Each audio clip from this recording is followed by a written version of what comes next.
ஜோதிடம் டிவி நேயர்களுக்கு ஜோதிடர்களின் சார்பாக ஆங்கில புத்தாண்டு நல்வாழ்த்துக்களுடன் வணக்கங்கள். அன்பு நேயர்களுக்கு 2024 ஆங்கில புத்தாண்டு நல்வாழ்த்துக்கள். திரு ரங்கநாதன் அவர்கள் பாரம்பரிய பிரசன்ன ஜோதிடர். அடுத்தபடியாக கும்பகோணம் திரு ஜோதிட சிரோன்மணி ராகம் ராஜ்குமார் ஐயா அவர்கள். ஜோதிட கலைமாமணி ஓம் முருகா அஸ்ட்ரோ தரணி அம்மா அவர்கள்.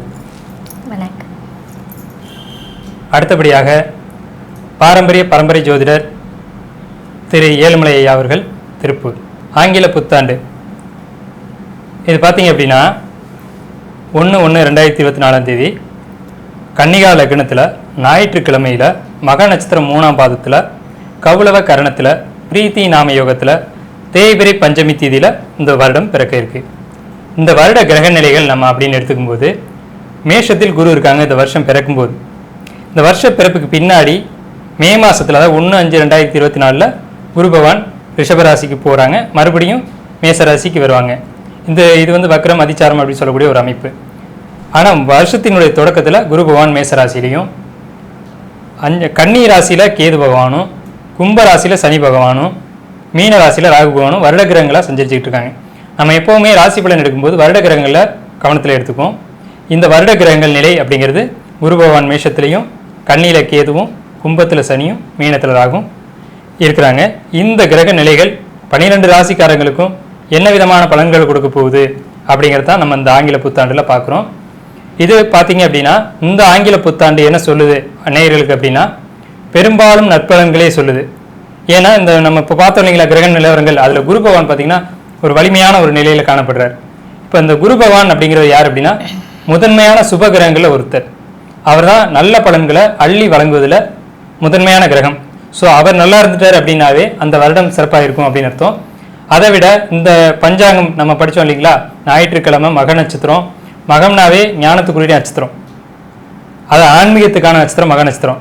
கன்னிகா லக்னத்திலே கேது இருக்க ஒரு அமைப்பில் இந்த வருடம் பிறக்குது. ஸோ இந்த அமைப்பு இந்த ஆண்டு 12 ராசிக்காரங்களுக்குமே ஒரு ஆன்மீகம் சார்ந்த விஷயங்களுக்கும், பழமையான விஷயங்களை புதுப்பிக்கிறதுக்கும், பாரம்பரியமான விஷயங்களை கடைபிடிக்கிறதுக்குமான ஒரு நல்ல அமைப்பாக இந்த ஆங்கில புத்தாண்டு பிறக்குது. 12 ராசிக்காரர்களுக்கும் எனது வாழ்த்துக்கள். இந்த 2024ஆம் ஆண்டு என்ன சொல்லுது அப்படின்னு பார்த்தோம் அப்படின்னா, இந்த மாதிரி தொழில் பண்ணக்கூடியவங்களுக்கு, வியாபாரிகளுக்கு, பொதுமக்களுக்கு, ஆன்மீகத்தில் ஈடுபடக்கூடியவங்களுக்கு என்ன சொல்லுது அப்படின்னு பார்த்தீங்க அப்படின்னா, குரு பகவான் மேச ராசியில் இருக்கிறது. குரு பகவான் தான் ஆன்மீகத்துக்கான கிரகம், இறை நம்பிக்கைக்கான கிரகம். ஒரு மனிதன் ஒழுக்கத்தோடு வாழணும் அப்படின்னா எந்த பிளான்ட் ஸ்ட்ராங்காக இருக்கணும் அவனுடைய ஜாதகத்தில் அப்படின்னா குரு பகவான் நல்ல நிலையில் இருக்கணும்.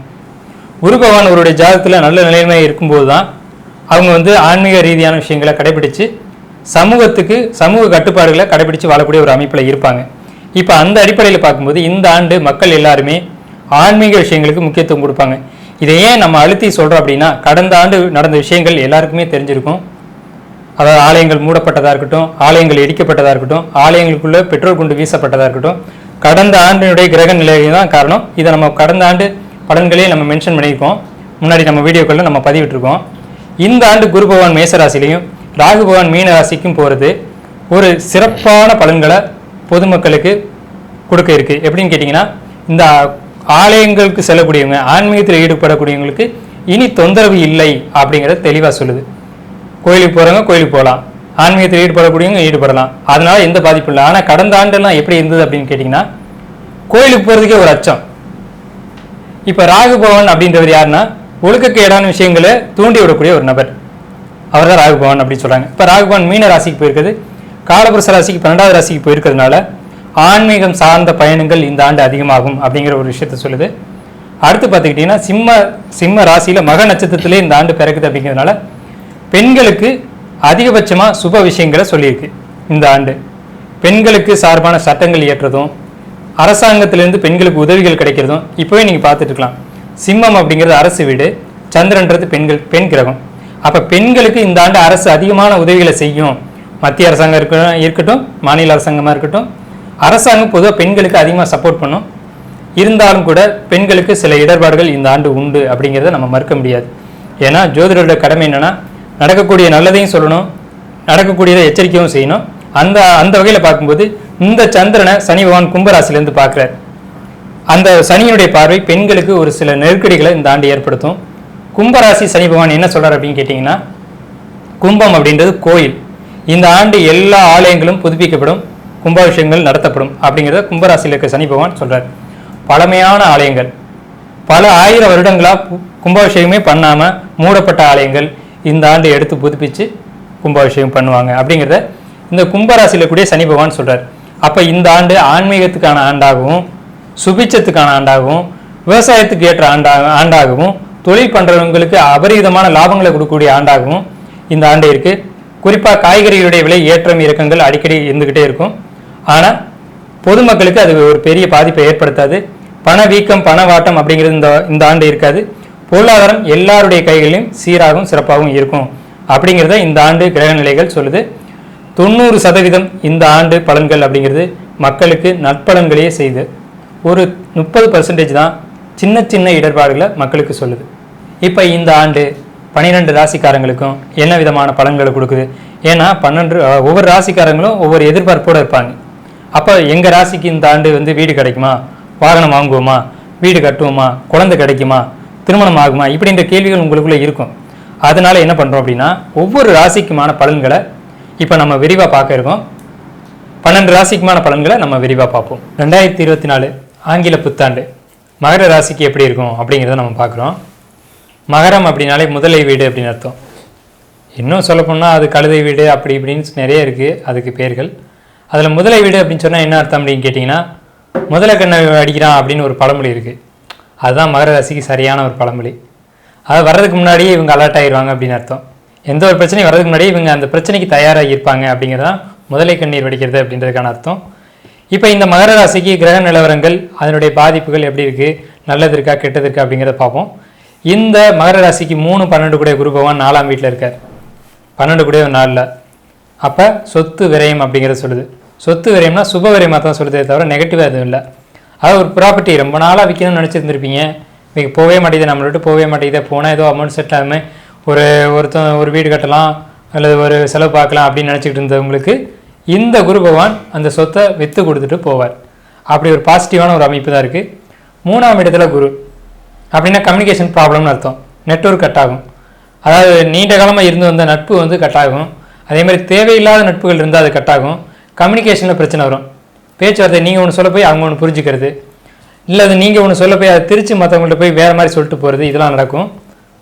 அதனால் நீங்கள் பேச்சுவார்த்தைகளில் உங்களுடைய நடவடிக்கைகளில் ரொம்பவுமே எச்சரிக்கை தேவை அப்படிங்கிறது 3ஆம் வீட்டு ராகு சொல்லுது. அடுத்து பார்த்தீங்கன்னா உங்களுக்கு 9ஆம் வீட்டு கேது. 9ஆம் வீட்டு கேது என்ன அப்படின்னு கேட்டிங்கன்னா, தந்தை வழியில் உறவுகளில் ஒரு நல்ல ஒரு இணக்கம் ஏற்படும். அது தந்தையோட ஆசீர்வாதம் கிடைக்கும்னு அர்த்தம். முதல்ல ஒருத்தருக்கு அவங்களுடைய தந்தை ஆசீர்வாதம் கிடைச்சிச்சு அப்படின்னாவே எல்லா யோகங்களும் கிடைச்சதுக்கு சமம். அதுக்கு மேலே எதுவுமே வேண்டியதில்லை. அப்போ உங்களுக்கு பெரிய ப்ளஸ் என்ன அப்படின்னா, நெகட்டிவான விஷயங்கள் ஒரு புறம் இருக்குது, இன்னொரு புறம் நம்ம பாசிட்டிவான விஷயம்னு பார்த்தா உங்களுடைய தந்தையினுடைய ஆசீர்வாதம். உங்களுக்கு பரிகாரமே அதுதான். இப்போ போய் உங்கள் தந்தைகிட்ட ஆசீர்வாதம் வாங்கிக்கிறதா மகர ராசிக்கான பரிகாரம். ஓகே, இதில் 3ஆம் வீட்டு ராகு பேசிட்டோம். 9ஆம் வீட்டுக்கு எது நெகட்டிவான விஷயங்கள் இல்லை, ஆன்மீக சம்மந்தப்பட்ட விஷயங்களில் யாத்திரைகள் போகணும், கோயிலுக்கு போகணும் அப்படின்றத சொல்லுது. ஆன்மீக விஷயங்களில் ஈடுபட்டிங்கன்னா உங்களுடைய பாக்கியஸ்தானம் சொல்லக்கூடிய 9ஆம் வீடு பலம் அடைஞ்சு அதன் மூலம் உங்களுக்கு தன வரவு, வீடு யோகம், வாகன யோகம் இதெல்லாம் நிறைய கிடைக்கும் அப்படிங்கிறது தான் இந்த 9ஆம் வீட்டு கேது சொல்லுது. இந்த 9ஆம் வீட்டு கேது எங்கே பார்க்கும் அப்படின்னு பார்த்தீங்கன்னா, நேர் 7ஆம் வீட்டை பார்க்கும். இது வரைக்கும் கணவன் மனைவிக்குள்ளே இருந்த பிரச்சனைகள், ஒரு கருத்து வேறுபாடு அப்படிங்கிறது ஒரு தீர்வுக்கு வரும். ஒவ்வொருத்தர் மூலமாக பேச்சுவார்த்தை நடத்தி அதில் ஒரு நல்ல முடிவு கிடைக்கும். ரொம்ப காலமாக பிரிஞ்சிருக்கோம், எங்கள் வீட்டுக்காரங்க எனக்கு பேச்சுவார்த்தை இல்லை அப்படின்னு சொல்கிறவங்களுக்குலாம் ஒரு சுமூகமான ஒரு உறவு அப்படிங்கிறது ஏற்படும். ஏன்னா டைவர்ஸ் போடவா வேணாமான்னு யோசிச்சுக்கிட்டே இருப்பாங்க நிறைய மகர ராசிக்காரங்க. இப்போ அப்படி யோசிச்சுட்டு இருப்பாங்க.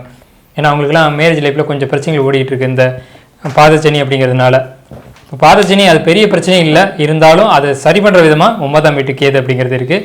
உங்களுக்கு பரிகாரம் அப்படின்னு பார்த்தீங்கன்னா, தந்தைக்கிட்ட ஆசீர்வாதம் வாங்குறதும், கோயில் வழிபாடுகளும், குறிப்பாக சிவாலய வழிபாடும் உங்களுக்கு தேவை. அடுத்து பார்த்தீங்கன்னா, நம்ம ஓமுருகா அஷ்டோ தரணியமா அவங்களுடைய கருத்தை பதிவு பண்ணுவாங்க. மகர ராசி நேயர்களுக்கு இந்த 2024ஆம் புது வருடம் எப்படி இருக்க போகிறது அப்படிங்கிறதுக்கான பலன்களை பார்க்கலாம். இப்போ மகர ராசியை பொறுத்த மட்டிலும் 2ஆம் இடத்துல சனி பகவானினுடைய சஞ்சாரகதி இருந்துட்டு இருக்கு. 3ஆம் இடத்துல ராகு பகவானினுடைய சஞ்சாரமும் இருந்துட்டு இருக்கு. இந்த 3ஆம் இடம் அப்படிங்கிறது பத்திரங்கள் சார்ந்த விஷயம், டாக்குமெண்ட் அப்படின்னு சொல்லலாம். ஒட்டுமொத்தமாக நீங்கள் ஒரு ஒப்பந்தங்கள் போடுற விஷயமாகட்டும், பத்திரங்கள் சார்ந்த விஷயமாகட்டும், ஏதாவது ஒரு வகையில் உங்கள் கையில் இருக்கக்கூடிய டாக்குமெண்ட் அப்படின்ற விஷயமாகட்டும், ராகு ஏமாற்றத்தை கொடுக்கக்கூடிய கிரகம் அப்படிங்கிறதுனால பத்திரங்கள் சார்ந்த விஷயங்களில் ஏமாற்றப்படுவீங்க. அதனால் அதில் கவனம் கொடுக்கணும் அப்படிங்கிறது ரொம்ப அவசியமாகுதுங்க. 4ஆம் இடத்துல குரு பகவானினுடைய சஞ்சாரகதி இருந்துட்டு இருக்கு. குரு பகவான் வீடு, மனை, நிலம், வாகன யோகங்களை கொடுத்தாலுமே கூட அதுலேயும் பத்திரங்கள் சார்ந்த விஷயங்கள், அதாவது ஒரு வீடு வாங்குறோம் அப்படின்னா வில்லங்கம் இருக்கா அப்படின்னு செக் பண்ணுவோம் இல்லையா, அந்த விஷயங்கள்லையும் நீங்கள் அதீத கவனம் கொடுக்கணும். ஒரு தகவலை உங்ககிட்ட கொண்டு வந்து கொடுக்குறவங்க, அவங்க மூலியமாகவும் நீங்கள் ஏமாற்றப்படுவீங்க. அடுத்தது நீங்கள் உங்கள் கருத்தை சொல்ல போய் உங்கள் கருத்து விவாதங்களுக்கு உட்படும் அப்படிங்கிறதுனால தனிப்பட்ட உங்களுடைய கருத்துக்களை அதிக அளவுக்கு விவாதம் பண்ணாமல் இருக்கிறது நல்லதுங்க. அடுத்ததாக 9ஆம் இடத்துல கேது பகவானினுடைய சஞ்சாரகதி இருந்துட்டுருக்கு. இந்த நேரத்தில் நீங்கள் ஸ்தல யாத்திரை, தீர்த்த யாத்திரை, புனித யாத்திரை போன்ற பயணங்களை மேற்கொள்ள நேரிடும். இவை நல்லதை கொடுக்குமா அப்படின்னு கேட்டால் நிச்சயமாக நல்லதை கொடுக்கும். ஏன்னா பொதுவாகவே கோவில் குளங்களுக்கு போகிறது நல்லது அப்படின்னு சொல்லுவோம். இந்த இடத்துல 9ஆம் இடத்துல கேது பகவானினுடைய சஞ்சாரம் இருக்கிறதுனால வலுக்கட்டாயமாக உங்களை யாராவது தொலைதூர பயணங்கள் போகலாம், அதுலேயும் குறிப்பாக கோவில் பயணங்களுக்கு போகலாம் வாங்க அப்படின்னு கூட்டிகிட்டு போவாங்க. இது நல்லது தாங்க. நீங்கள் ஆன்மீக பயணங்கள் மேற்கொள்வதற்கு உகந்த காலகட்டம் இது அப்படின்னே சொல்லலாம். அடுத்தது சனி பகவானினுடைய சஞ்சாரகதி 2ஆம் இடத்துல இருந்துட்டுருக்குங்க. உங்களினுடைய வாக்கில் நீதி, நேர்மை இவை தவறுச்சு அப்படின்னா பிரச்சனைகளை உண்டாக்கும். இதை மட்டும் கொஞ்சம் கவனமாக பார்த்துக்கோங்க. வருமானம் வர்றதில் சில பல சிக்கல்கள் இருந்தாலுமே கூட ஏதாவது ஒரு கிரகம் 2ஆம் இடத்துல இருக்கும் பொழுது வருமானத்தை கொடுக்காம போகாது. தடைகளையும் தாமதங்களையும் தாமதக்காரகனான சனி பகவான் கொடுத்தாலுமே கூட அவரினுடைய ஆட்சி வீடு கும்பம் அப்படிங்கிறதுனால வருமான வழியில் உயர்வு நிலை அப்படிங்கிறது ஓரளவுக்கு உங்களுக்கு எட்ட முடியுங்க. இந்த நேரத்தில் உங்களுக்கு முக்கியமாக வேண்டுறது, இந்த நேரத்தில் உங்களுக்கு தேவை என்ன அப்படின்னு பார்த்தீங்கன்னா 4ஆம் இடத்து குரு பகவானை நீங்கள் இறுக்கமாக வச்சுக்கோங்க. ஏன்னா குரு பகவானினுடைய ஆசிர்வாதம் 4ஆம் இடத்துக்கும் இருக்குது. அதே நேரத்தில் குரு பயிற்சி ஆனதற்கப்புறம் பூர்வ புண்ணிய ஸ்தானமும் வலுப்பெறதுனால நீங்கள் குரு பகவானினுடைய ஆசையை பெற முயற்சி பண்ணுங்க. அடிக்கடி ஸ்தல யாத்திரைகளுக்கு போயிட்டு வரதே ஒரு மிகச்சிறந்த பரிகாரமாக இருக்குங்க. இதில் பார்த்தீங்கன்னா இப்போ அம்மா அவங்களுடைய கருத்தை பதிவு பண்ணியிருக்காங்க. இப்போ மகர ராசிக்கு 4ஆம் வீட்டில் குரு வந்திருக்காங்க. 4ன்றது வீடு, அல்லது 4ன்றது குடும்பம் கூட எடுத்துக்கலாம், தப்பே கிடையாது. அப்போ குடும்பத்தில் ஒரு சுப நிகழ்ச்சி நடக்கும் அப்படிங்கிறத இந்த மகர ராசி இந்த ஆண்டு கிரகநிலை சுட்டி காட்டுது. அது என்ன விசேஷமாக வேணாலும் இருக்கலாம். திடீர்னு ஒரு காது குத்து வைக்கலாம், அல்லது திடீர்னு ஒரு திருமணம் நடக்கலாம், அல்லது திடீர்னு ஒரு வீடு கட்டி பால் காய்ச்சலாம், திடீர்னு ஒரு சின்ன குழந்தை வந்து பெரிய மனுஷி ஆகலாம். இந்த மாதிரி சுபமான விஷயங்கள் உங்களுக்கு நடக்க போகுது அப்படிங்கிறத இந்த 4ஆம் வீட்டு குரு இண்டிகேட் பண்ணிட்டார். ஸோ அதுக்கு ரெடி ஆகிக்கோங்க. அப்படி நீங்கள் சுபவிரயமான செலவுகள் பண்ணும்போது அசுபவிரயமான செலவுகள் நடக்க போகிறது இல்லைங்கிறதை இண்டிகேட் பண்ணியாச்சு இந்த குரு. சரிங்களா? ஒரு விஷயம், பாதச்சனி அப்படிங்கிறதுனால பயப்பட வேண்டிய அவசியம் இல்லை. கடந்த 2021-22 காலகட்டங்கள் உங்களுக்கு எப்படி இருந்துச்சுன்னு உங்களுக்கு நல்லாவே தெரியும். மகர ராசிக்காரங்க எல்லாருமே பார்த்துருக்கீங்க. அந்த கஷ்டம் மறுபடியும் வரப்போகிறதில்ல. அதனால் இதில் எதுவும் கவலை வேண்டாம், பயம் வேண்டாம் அப்படிங்கிறத அவங்க சொல்லியிருக்காங்க. குறிப்பாக அந்த பத்திரம், டாக்குமெண்ட் இதை பற்றி அவங்க மென்ஷன் பண்ணியிருக்காங்க. இது கவனிக்கப்பட வேண்டிய விஷயம். அவங்க சொன்னது வாழ்த்துக்கள், நன்றியும் கூட. அடுத்து பார்த்தீங்கன்னா கும்பகோணம் ராஜ்குமார் ஐயா அவங்களுடைய கருத்தை பதிவு செய்வாங்க. உழைப்பு, அதாவது எப்போவுமே உழைப்பு ஜீவனம் அப்படிங்கிறது 10வது ராசியை தான் அது சொல்லுவாங்க. பெயர் புகழோட நிற்கணும் அப்படின்னா அவனுக்கு அடுத்தவங்கள்ட்ட ஒரு உதவி கேட்டு நிற்காத ஒரு நிலை வேணும். அதுதான் அந்த 10ஆம் இடம் அப்படிங்க. அப்போ 10ஆம் இடம் நல்லா இருக்குது அப்படின்னாலும், மகரம் வீடு நல்லா இருக்குது அப்படின்னாலே அவங்களுக்கு தொழில்நிலைகளில் எப்போவுமே நல்லாயிருக்கும். இவங்க எப்போவுமே தொழில்கள் பற்றி பேசிகிட்டே இருப்பாங்க, கர்மாவை பற்றி பேசிகிட்டு இருப்பாங்க. எப்போவுமே அதிகமாக பேசக்கூடியவங்க இவங்க. அந்த மாதிரி தன்மைகள் இந்த மகர ராசிக்கு உண்டு. அதேபோல் குழந்தைகள் பற்றின கவலைகள் எப்போவுமே இவங்களுக்கு இருக்கும். அது பொதுஜன தொடர்பு இதெல்லாமே இவங்களுக்கு உண்டு. சுய தொழில் செய்யக்கூடியவங்க அப்படி எல்லாமே இவங்களுக்கு அந்த ஒரு அமைப்பில் இருக்கும். பின்னாடி இவங்க லைஃப் ரொம்பவே நல்லாயிருக்கும். அந்த மாதிரி உள்ளவங்க தான் இந்த மகர ராசிக்காரவங்க. இந்த மகர ராசிக்கு இப்போ என்ன பலன்கள் இந்த 2024 அப்படிங்கிறப்போ இப்போ சனி பகவான் 2ஆம் இடத்துல இருக்குது, 2ஆம் இடத்துல விதி 2லேயே அப்படிங்கிறப்போ ஒரு நல்ல பலன்கள் அப்படின்னு சொல்லலாம். இருந்தாலும் சனி பகவான் 2ல் இருக்கிறப்போ குடும்பஸ்தானங்களில் கொஞ்சம் கவனமாக இருக்கணும். பொருளாதார சார்ந்த விஷயங்கள், எதிர்பாராத தனவரவு, இந்த மாதிரி விஷயங்கள் இதெல்லாமே வந்து நல்லாயிருக்கும். வீடு சார்ந்த, அதாவது வீடு கட்டுறது, சுப விரயம் பண்ணுறது, இந்த மாதிரி விஷயங்கள் இவங்களுக்கு எல்லாமே வந்து இப்போ நடக்கும்.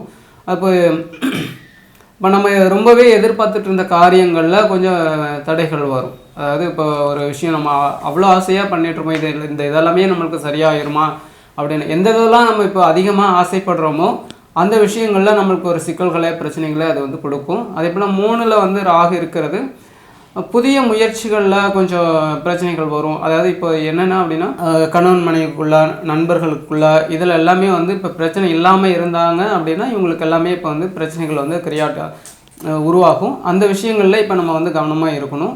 அதே போல் 4ல் வந்து குரு இருக்கிறது ஒரு நல்ல விஷயம்தான். ஏன்னா 4ல் குரு இருந்தால் அது வந்து உச்சநிலை அப்படிங்கிற ஒரு தன்மையை அது வந்து கொடுக்கும். அதாவது இப்போ பொருளாதாரத்துலேயும் சரி, வீடு வசதி வாய்ப்புகள்லேயும் சரி, இது வந்து நல்லா இருக்கும். சுப விரைய செலவுகள் அந்த மாதிரி இது வரும். வீடு சார்ந்த சுப விரைய செலவுகள் அந்த மாதிரி ஒரு நிலையை வந்து இது கொடுக்கும். அதே போல் 10ல் இப்போ அந்த குரு பகவான் இப்போ 4ல் இருந்து இப்போ 5க்கு வந்து போவார். 5க்கு போகும்போதும் ஒரு நல்ல ஒரு நிலை தான். அதாவது குழந்தைகளோட வாழ்க்கை வந்து மேன்மை அடையும். அந்த குரு பலம் அப்படிங்கிறது சுப விரைய செலவுகள் அது மாதிரி வரும். அந்த டைம் வந்து மகரத்துக்கு ரொம்பவே நல்லாயிருக்கு. அப்புறம் கேது பகவான் 9ஆம் இடத்துல இருக்காங்க. அப்போ 9ஆம் இடத்துல கேது பகவான் அப்படிங்கிறப்போ தந்தை வழிகளில் இருந்த அந்த தந்தை வழிகளில் ஒரு பிரச்சனையை அது வந்து உருவாக்கிட்டு போயிடும். ஏன்னா தந்தை வழியில் அது ஒரு சிக்கல்கள், அதாவது தந்தை செஞ்சுட்டு போனது இல்லைன்னா தந்தை வழியில் இவங்களுக்கு இப்போ அந்த சிக்கல்களை இப்போ அதிகப்படுத்தி கொடுக்கும். அது வழியில் தான் அது பிரச்சனைக்கு மூல காரணம் அப்படின்னா அவங்களோட வழியில் வந்தது தான். அந்த மாதிரி இதெல்லாமே இருக்கும். அப்போ இது வந்து என்ன செய்யலாம் அப்படின்னா தந்தை வழியில் வரக்கூடியவங்களுக்கு, அதாவது உறவுகளுக்கு ஒரு உதவி செய்கிறது, அந்த மாதிரி இது எல்லாமே நல்லாயிருக்கும். அவங்களோட பிரச்சனைகளுக்கு ஒரு சொல்யூஷன் சொல்கிறது, இது மாதிரி இது பண்ணுறப்பவே அவங்களோட லைஃப் வந்து ரொம்பவே நல்லாயிருக்கும். கணபதி வழிபாடு செய்கிறது ரொம்ப நல்லா இதாக இருக்கும். இப்போ ஐயா பார்த்தீங்கன்னா 9ஆம் வீட்டுக்கு எதுக்கு கணபதி வழிபாடு எடுத்துக்கோங்க அப்படின்றது சொல்கிறாங்க. இப்போ என்னென்னா பத்திரம் சம்மந்தப்பட்ட பிரச்சனை இருக்குன்னு நம்ம பார்த்தோம். ஏன்னா புதன் வீட்டில் தான் அந்த கேதுவே இருக்குது, அது 9ஆம் வீடாக போயிடுது. புதன் வீட்டில் கேது இருக்குது. அப்போ என்னென்னா தந்தை வழியில் வரக்கூடிய சொத்தில் டாக்குமெண்ட் பிரச்சனை இருக்கும் அப்படின்றது ஒரு விஷயம் தெரியுது. இதுக்கு தான் அவர் வந்து கணபதி வழிபாடு எடுத்துக்கோங்க அப்படின்றத சொல்கிறாங்க. அடுத்து பார்த்தீங்கன்னா நம்ம திருப்பூர் ஜோதிடர் திரு ஏழுமலை ஐயா அவங்களுடைய கருத்தை பதிவு பண்ணுவாங்க. வாழ்க வளமுடன். 2024 ஆங்கில புத்தாண்டு.